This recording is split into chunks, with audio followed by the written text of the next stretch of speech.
पूजन करते समय, तुलसी को जल चढ़ाते समय, अभिषेक पूजन करते समय, घर में आप पूजन कर रहे हैं उस समय पर तुलसी को जल चढ़ा रहे हो, उस समय पर पीपल की पूजन कर रहे हो, उस समय पर बेलपत्री का पूजन कर रहे हो, उस समय पर आंवले का पूजन कर रहे हो, उस समय पर या कोई पूजन भजन आप कर रहे हैं उस समय पर दरवाजे पर अगर 3 सामने खड़े हो जाते हैं तो ये समझ लेना कि आपकी पूजा को भगवान ने स्वीकार कर लिया। कौन 3 है उसका स्मरण करिएगा।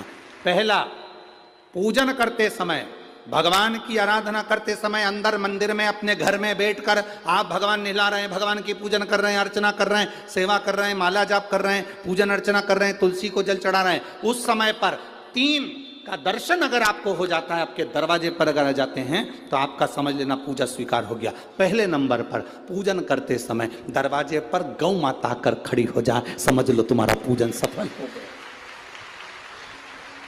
आप पूजन कर रहे हैं अंदर से, गाय रंभा रही है, आप पूजन कर रहे हैं अंदर से, गौ माता गौमूत्र कर रही है, आप पूजन कर रहे हैं अंदर से, गौ माता गोबर कर रही है, आप पूजन कर रहे हैं अंदर से और गाय दरवाजे पर आकर खड़ी हो गई। तुम्हारी अर्चना में, तुम्हारी आराधना में, तुम्हारी साधना में गौ माता तुम्हारे सामने आकर खड़ी हो जाए। पूजन के समय पर अचानक आकर तुम्हारे द्वार पर, तुम तुलसी को जल चढ़ा रहे हो, तुम्हारे दरवाजे पर आ जाए। और मेरा विश्वास कहता है, यहाँ जितनी मेरी जीजियाँ बैठी हैं, यहाँ जितने मेरे जीजा बैठे हैं, ये मेरा विश्वास कहता है आपके साथ कभी ना कभी ये जरूर हुआ होगा, पूजन के समय पर गौ माता का दर्शन होता ही, ये मेरा विश्वास कहता है।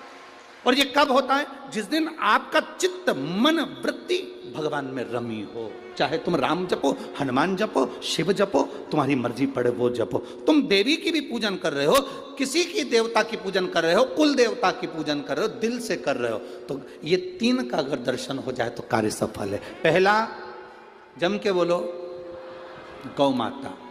दूसरे नंबर पर हमारे यहाँ हम पूजन में लगे हुए हैं, आराधना में लगे हुए हैं, भगवान की अविरल भक्ति में लगे हुए हैं, भगवान की पूजन, आराधना और भक्ति में हम तल्लीन हैं। और दूसरे नंबर पर उस पूजन करते समय पर तुम्हारे घर की बहन बेटी तुम्हारे दरवाजे पर आ जाए तो समझ लो पूजन सफल हुआ है। क्या बहन बेटी के आने से पूजन सफल हो सकता है?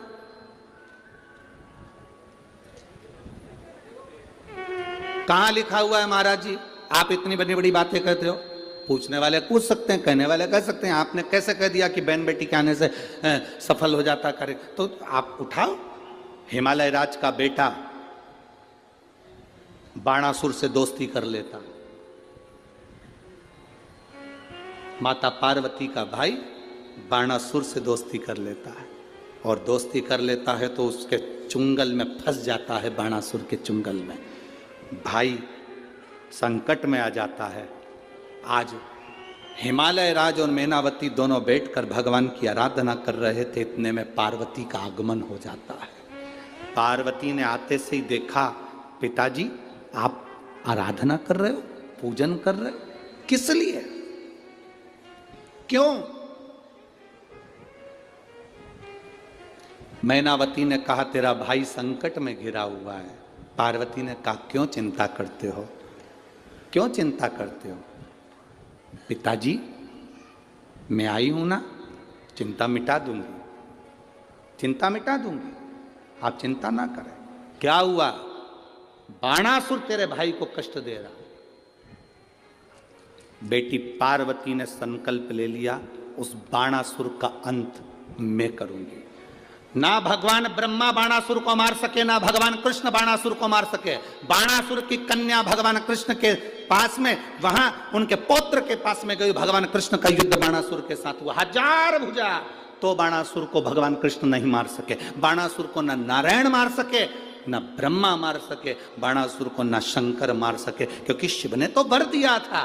बाणासुर को केवल मारा है तो माता पार्वती अर्ध कुंवारी बनकर संहार कर कर चली जाती।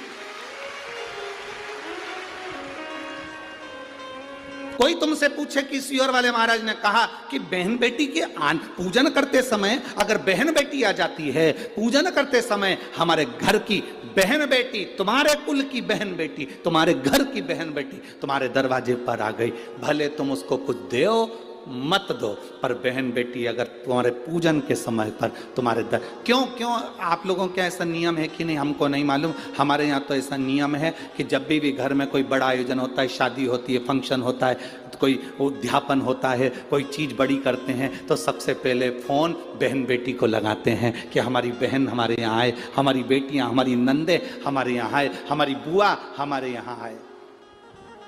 अब पूछोगे गुरुजी ये प्रसंग बहन बेटी को बुलाने का तो भगवान कृष्ण के यहां से चालू हुआ।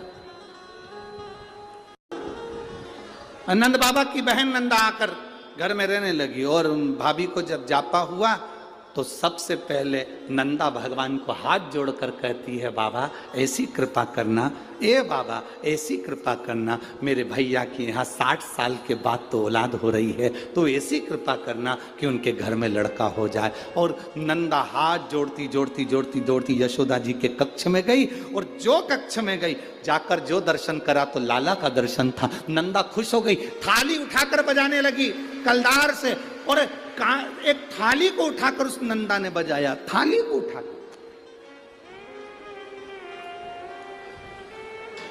कांसे की थाली, पीतल की थाली, तांबे की थाली, जिसके घर में बजती थी उसके घर में शुभ संदेश आता था। आज के जमाने में स्टील बजता है।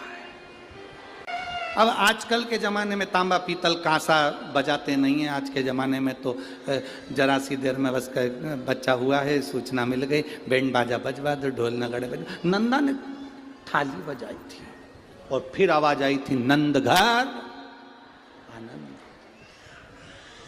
नंद घर आनंद भयो। फिर आवाज आई। भजन करते समय स्मरण करते हुए, नाम जाप करते हुए 3 का दर्शन हो जाए, तुम्हारे दरवाजे पर आ जाए, जीवन की सफलता मानना, पूजन सफल मानना। पहले नंबर पर जम के बोलो गौ माता, दूसरे नंबर पर बहन बेटी, और तीसरे नंबर पर हैं संत गुरुजन, जो निष्कपट भाव के, जो तुम्हारे दरवाजे पर कुछ मांगने नहीं आए हैं। जो मांगने आए हैं वो नहीं, पूजन करते समय तुम्हारे दरवाजे पर कोई संत, कोई ब्राह्मण, कोई गुरुजन, कोई भक्त ऐसा आ जाए जो मांगने नहीं आया, फिर बस तुम्हारे सामने तिलक लगाकर भक्ति में डूबा हुआ, भजन में डूबा हुआ वो तुम्हारे सामने आ जाए, समझ लो कि तुम्हारी पूजन सफल हो गई। मांगने नहीं, मांगने नहीं,